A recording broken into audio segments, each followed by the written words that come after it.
कल हमने 3 स्मृतियाँ कर ली थी। आज है हमारी नारद स्मृति, जो चौथी स्मृति है। स्मृतियों का केवल मात्र सामान्य अध्ययन पढ़ना हमें। तो सामान्य परिचय में कम से कम इतना तो याद रखना कि ये स्मृति किसके द्वारा लिखी गई है, इसमें कितने अध्याय हैं और किसमें बटा हुआ है या कितने मंत्र हैं, या कौन सी विशेष एक किसी की भी टीका मिल जाए तो वो याद करना। तो है नारद स्मृति। पारंपरिक रूप से देवर्षि नारद को इसका रचयिता माना जाता है। इस स्मृति में सनातन धर्म के प्राचीन नियमों का वर्णन मिलता है। नारद स्मृति का मनुस्मृति के साथ साम्य है। नारद स्मृति में 18 प्रकरण हैं और 1028 श्लोक हैं। ठीक है, 18 प्रकरण हैं और 1028 इसमें श्लोक मिलते हैं। और इसका मुख्य प्रतिपाद्य विषय व्यवहार अर्थात मुकदमा है। पीवी काणे के अनुसार इसकी रचना प्रथम शताब्दी से 300 ईस्वी के मध्य में हुई है। नारद स्मृति पर असहाय ने भाष्य लिखा है, किंतु आज वह पूर्ण रूप से उपलब्ध नहीं होता है। तो इसका मात्र इतना वर्णन नहीं है, केवल इतना याद रखना कि इसमें 18 प्रकरण है और 1028 श्लोक हैं। नारद के द्वारा लिखी गई है और 300 ईसा पूर्व की है। आगे है कात्यायन स्मृति। यह है 5वीं स्मृति। ऋषि कात्यायन प्रणीत इस धर्म को कर्म प्रदीप के नाम से भी जाना जाता है। कात्यायन स्मृति का ही दूसरा नाम है कर्म प्रदीप। इस स्मृति में व्यवहार मुकदमे संबंधी विवरण में बृहस्पति और नारद को प्रमाण माना गया है। याज्ञवल्क्य तथा पराशर ने कात्यायन को धर्म वक्ताओं में गिना है। व्यवहार मयूख नामक ग्रंथ में बृहत कात्यायन का उल्लेख भी है। कात्यायन स्मृति में 3 प्रपाठक हैं और 29 खंड है और 500 श्लोक हैं। इतना याद रखना कि कात्यायन स्मृति को कर्म स्मृति के नाम से जाना जाता है और इसमें 3 प्रपाठक हैं, 29 अध्याय हैं और 500 श्लोक हैं। कात्यायन स्मृति में यज्ञोपवीत कर्म, श्राद्ध कर्म, पुताग्नि प्रतिष्ठा, तर्पण विधि, पंचमहायज्ञ, ब्रह्मयज्ञ विधि, स्त्री धर्म, दाह संस्कार, शौच अशौच आदि के कर्तव्यों का वर्णन है। कात्यायन ने स्त्री धन को मुख्य प्रतिपाद्य विषय माना है। पीवी काणे के अनुसार कात्यायन मनु एवं याज्ञवल्क्य के पश्चात आते हैं, इसलिए कात्यायन स्मृति पर भी कोई टीका प्राप्त नहीं होती है। आगे है विष्णु स्मृति। विष्णु स्मृति में 100 अध्याय हैं। विष्णु स्मृति का संबंध कठ शाखा से अर्थात कृष्ण यजुर्वेद से माना जाता है और विष्णु स्मृति के बहुत से श्लोक मनुस्मृति, याज्ञवल्क्य स्मृति और भगवत गीता के समान है। विष्णु स्मृति में सृष्टि की उत्पत्ति, वराह द्वारा पृथ्वी का उद्धार, देवी की उत्पत्ति, पृथ्वी द्वारा विष्णु की स्तुति, वर्णाश्रम की रचना, राजधर्म, राजा के कर्तव्य, दिन तथा रात्रि परिवर्तन, अशौच, विवाह, स्त्री धर्म, ब्रह्मचारी के नियम, संन्यास के नियम, ज्ञेय ज्ञान, गम्य ज्ञान, विचार आदि विषयों का विस्तार के साथ वर्णन किया गया है। ज्ञातव्य है कि यह स्मृति गद्य पद्य मिश्रित है। पीवी काणे ने विष्णु स्मृति का समय 300 ईसा पूर्व से लगभग 100 ईसा पूर्व का माना है। विष्णु स्मृति पर नंद पंडित की वैजयंती नाम की टीका लिखी गई है। ठीक है, आपको याद रखना कि विष्णु स्मृति है, इसके अंतर्गत ये जो पवित्र का, प्रायश्चित का इत्यादि का वर्णन मिलता है और इसमें 100 अध्याय हैं। ये गद्य पद्य दोनों मिश्रित मिलती है और विष्णु स्मृति के ऊपर नंद पंडित ने वैजयंती नाम की टीका लिखी है। 4-5 बातें तो जरूर याद रखना आप। ठीक है, आगे है बृहस्पति स्मृति। इस स्मृति में मुख्य रूप से व्यवहार यानी मुकदमे का विवेचन है। लगभग सारी स्मृतियों में व्यवहार का ही यानी मुकदमे इत्यादि का ही विवेचन मिलता है। डॉक्टर जोली द्वारा संपादित बृहस्पति स्मृति में 711 श्लोक हैं। डॉक्टर जोली द्वारा संपादित विष्णु स्मृति के निम्नलिखित विषय प्रतिपादित हैं। इसमें 711 श्लोक हैं, जिसमें व्यवहाराभियोग के 5 स्तर प्रमाण, साक्षी, लेख प्रमाण, भुक्ति, दिव्य इस प्रकार से, और 18 सत्व, जिसमें ऋणादान, निक्षेप, अस्वामी विक्रय, संभूय समुत्थान, दत्ता प्रदानिक, अभ्युपेता शुश्रूषा, वेतस्यान अपाकर्म, स्वामी पाल विवाद, संविध व्यतिक्रम, विक्रया संप्रदान, पारुष्य साहस, स्त्री संग्रहण, स्त्री पुरुष धर्म विभाग, द्यूत संवाह्य प्रकीर्ण, स्मृति संदर्भ के प्रकाशित बृहस्पति स्मृति इससे पृथक है। इतना मतलब इनके अंतर्गत ये प्रकरण ग्रंथ मिलते हैं, ये प्रतिपाद्य विषय है। लेकिन आपको इतना सब कुछ याद न तो रहेगा और न याद रखने की कोशिश करना, क्योंकि नहीं रहेगा इतना याद। तो आपको इतना करना है कि इसमें 711 श्लोक हैं। बृहस्पति, इसमें दान आदि धर्म का भी वर्णन है। इसमें सुवर्ण पृथ्वी दान फल महत्व वर्णन है। गोचर्म लक्षण पृथ्वी दान फलम सफलम नील वृषभ लक्षणम भूमिर हेतु निंदा वर्ण अन्यायेन भूमि हरणेन फलन फलम कन्यानृतादि विषय दोष निरूपण फलम तड़ागादि निर्माण कलाभिधानम इत्यादि का इसमें वर्णन मिलता है। पीवी काणे के अनुसार बृहस्पति स्मृति का समय 200 से 400 ईस्वी के मध्य हो सकता है। पीवी काणे अर्थशास्त्री बृहस्पति तथा स्मृतिकार बृहस्पति दोनों को पृथक व्यक्ति मानते हैं। बृहस्पति स्मृति पर कोई टीका प्राप्त नहीं होती है इस समय में। तो यही इतना याद रख लेना, 711 श्लोक है। आगे है हारित स्मृति। हारित नामक मुनि द्वारा विरचित इस स्मृति के 2 भाग हैं। ठीक है, ये 2 भागों में बटी हुई है और हारित मुनि के द्वारा लिखी गई है। एक होती है लघु हारित स्मृति और दूसरी है बृहत हारित स्मृति। लघु हारित स्मृति में 7 अध्याय हैं, जबकि बृहत हारित स्मृति में 8 अध्याय हैं। तो कुल मिलाकर के 15 अध्याय हो जाएंगे। लघु हारित स्मृति में ब्राह्मण, क्षत्रिय, वैश्य, शूद्र के धर्म का वर्णन, संस्कारों का विवेचन, ब्रह्म विवाह की विधि, अतिथि पूजन, वानप्रस्थ आश्रम, वर्णाश्रम धर्म एवं कर्मों के नियम बताए गए हैं।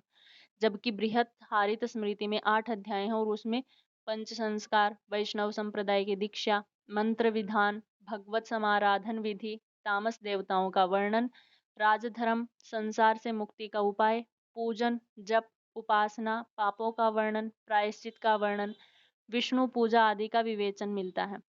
पीवी काणे ने हारित स्मृति को कात्यायन और बृहस्पति के समकालीन ही माना है, अर्थात यह स्मृति 500 ईसा के मध्य की है। तो हारित स्मृति पर भी कोई भी टीका प्राप्त नहीं होती है। अब याद रखना, हारित जो स्मृति है वो हारित ऋषि के द्वारा लिखी गई है। 2 भाग हैं इसमें। एक होती है लघु हारित स्मृति जिसमें 7 अध्याय हैं, दूसरी है बृहद हारित स्मृति, इसमें 8 अध्याय हैं। आगे है गौतम स्मृति। गौतम स्मृति में 29 अध्याय हैं। इसमें ब्रह्मचारी के कर्म, गृहस्थाश्रम और उसके कर्तव्य, संस्कार, राजधर्म, अनध्याय, प्रायश्चित, महापापों का प्रायश्चित, चांद्रायण आदि व्रतों का वर्णन तथा पुत्रों का पिता की संपत्ति में अधिकार का वर्णन इसके अंदर वर्णित है। गौतम स्मृति केवल गद्य में ही प्राप्त होती है, इसमें कोई भी पद्य नहीं है। याद रखना आपको, गौतम स्मृति में कोई पद्य नहीं है, अर्थात ये गद्यात्मक ही है। इसकी किसी टीका का उल्लेख संप्रति प्राप्त नहीं होता है। आगे है अंगिरा स्मृति। इस स्मृति में मात्र 72 श्लोक हैं। अंगिरा स्मृति में केवल विविध प्रायश्चितों का विधान किया गया है। इस स्मृति के विभिन्न संस्करण प्राप्त होते हैं, जैसे थियोसोफिकल सोसाइटी द्वारा अड्यार पुस्तकालय में मद्रास से प्रकाशित हुआ है। दूसरा, जीवानंद संग्रह में प्रकाशित अंगिरा स्मृति में कुल 1297 श्लोक हैं। ये 2 भागों में है, एक है पूर्वांगिरस और एक है उत्तरांगिरस। पूर्वांगिरस में 1113 श्लोक हैं, जबकि उत्तरांगिरस में 1064 श्लोक हैं और 12 अध्याय हैं। इसकी भी कोई टीका प्राप्त नहीं होती है। आगे है संवृत स्मृति। याज्ञवल्क्य तथा पैठनसी से ने धर्मशास्त्रकारों में संवृत का उल्लेख किया है। इस स्मृति का आरंभ वामदेव आदि ऋषियों तथा संवृत के वार्तालाप से हुआ है। इसमें कुल 227 श्लोक हैं। इस स्मृति में ब्रह्मचर्य वर्णन, संध्योपासना, विवाह, अशोच, शुद्धि, श्राद्ध कर्म, विविध दानों का महात्म्य, कन्या का विवाह काल, गृहस्थ की दिनचर्या, वानप्रस्थ का यति धर्म, प्रायश्चित विधान, उपास आदि का वर्णन, इस स्मृति पर भी कोई टीका इत्यादि प्राप्त नहीं होती है। आगे है दक्ष स्मृति। दक्ष स्मृति में 7 अध्याय तथा 208 श्लोक हैं। अध्याय के अनुसार इसके वर्णन विषय प्रथम अध्याय में भक्ष्य आदि दोषों से रहित बाल्यकाल, उपनयन संस्कार की अवधि, आश्रमों का महात्म्य तथा लक्षण, और दूसरे अध्याय में है वैदिक दिनचर्या, स्नान तथा संध्या का महात्म्य, अन्नदान, स्नान के प्रकार, गृहस्थ आश्रम का महात्म्य आदि। तीसरे अध्याय में है गृहस्थ के 9 कर्मों और विकर्मों, सुख के साधन रूप धर्म और चरित्र का वर्णन है। चौथे अध्याय में स्त्री धर्म है। 5वें अध्याय में शौच बाह्यांतर शुद्धि है, जल मृत्यु का शोध आदि का वर्णन है। 6ठे अध्याय में जन्म मृत्यु पर होने वाले शौच अशौच के न्यून आधिक्य का वर्णन है। 7वें अध्याय में योग के अंग, योग की सिद्धि, समाधि, यति के कर्तव्य और दक्ष स्मृति का महात्म्य वर्णित है। दक्ष स्मृति पर भी कोई भी टीका इस समय उपलब्ध नहीं होती है। आगे है यम स्मृति। यम स्मृति के 3 संस्करण प्राप्त होते हैं। यम स्मृति में 78 श्लोक हैं और इसका मुख्य विषय है प्रायश्चित। दूसरी लघुमय स्मृति में 99 श्लोक हैं और बृहत स्मृति में 182 श्लोक हैं। पीवी काणे के अनुसार विश्वरूप और स्मृति चंद्रिका आदि बाद वाले ग्रंथ यम स्मृति के लगभग 300 श्लोकों को उद्धृत करते हैं, जिससे मालूम पड़ता है कि यम स्मृति एक विशाल ग्रंथ रहा होगा। यम स्मृति पर भी कोई टीका प्राप्त नहीं होती है। आगे है आपस्तंभ स्मृति। इसमें 10 अध्याय हैं। यह स्मृति शुद्धि और प्रायश्चित का मुख्य रूप से प्रतिपादन करती है। इसमें बालक तथा गऊ के पालन में असावधानी करने का प्रायश्चित का वर्णन है। जल शोधन का विचार है। चांडाल के कूप से जल पीने पर चारों वर्णों का प्रायश्चित है। स्पृश्य अस्पृश्य विचार है। कांस्य आदि पात्रों की शुद्धि है। अभक्ष्य भक्षण करने का प्रायश्चित आदि तथा अंत में मोक्ष प्राप्ति का साधन बतलाया गया है। इस पर भी कोई टीका उपलब्ध नहीं होती है। आगे है शातातप स्मृति। शातातप स्मृति में 6 अध्याय और 218 श्लोक हैं। समग्र शातातप स्मृति केवल प्रायश्चितों का ही विधान करती है। पूर्व जन्म कृत प्रायश्चित का चिन्ह, सामवेद के द्वारा पापों का प्रायश्चित, हत्या जनित पाप का प्रायश्चित, प्रकीर्ण रोगों का प्रायश्चित, अगम्यागमन का प्रायश्चित, अनुचित व्यवहार का फल, अगति प्रायश्चित आदि का वर्णन स्मृति में किया गया है और इस स्मृति पर भी कोई टीका प्राप्त नहीं होती है। आगे है व्यास स्मृति। व्यास स्मृति में 4 अध्याय हैं। इसमें अध्याय अनुसार निम्नलिखित विषयों का वर्णन है। प्रथम अध्याय में धर्माचरण व्यवस्था है। 16 संस्कारों का और ब्रह्मचर्य का वर्णन है। दूसरे अध्याय में विवाह की विधि का वर्णन है और स्त्री धर्म का वर्णन है। व्यास स्मृति के तीसरे अध्याय में स्नान आदि पूर्वाह्न के कर्मों का वर्णन है और चौथे अध्याय में गृहस्थ धर्म, गृहस्थ आश्रम, प्रशंसा, तीर्थ धर्म इत्यादि का वर्णन मिलता है। पीवी काणे व्यास स्मृति का समय 200 ईस्वी से 500 ईस्वी के मध्य में मानते हैं और इस पर भी कोई टीका प्राप्त नहीं होती है। आगे है वशिष्ठ स्मृति। वशिष्ठ स्मृति में 7 अध्याय 1139 श्लोक हैं। वर्णाश्रमों के नित्य नैमित्तिक कर्मों का वर्णन, वैष्णव के नामकरण आदि संस्कारों का वर्णन, गृहस्थ धर्म, स्त्री धर्म और नित्य नैमित्तिक विधि आदि का वर्णन है।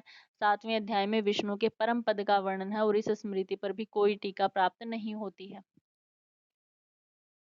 तो ये आपकी थी स्मृतियाँ। 18 स्मृतियाँ थी।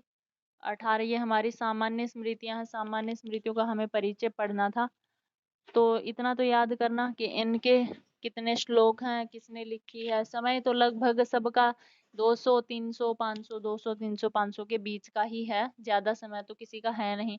टीका भी लगभग किसी के ऊपर प्राप्त नहीं होती है। केवल मात्र मनुस्मृति, याज्ञवल्क्य स्मृति के ऊपर और बीच में 1-2 के ऊपर और टीकाएं आई थी। इतना ही मिलता है, काफ़ी ज़्यादा नहीं मिलता है। तो ये सब आपको याद रखना है, ठीक है।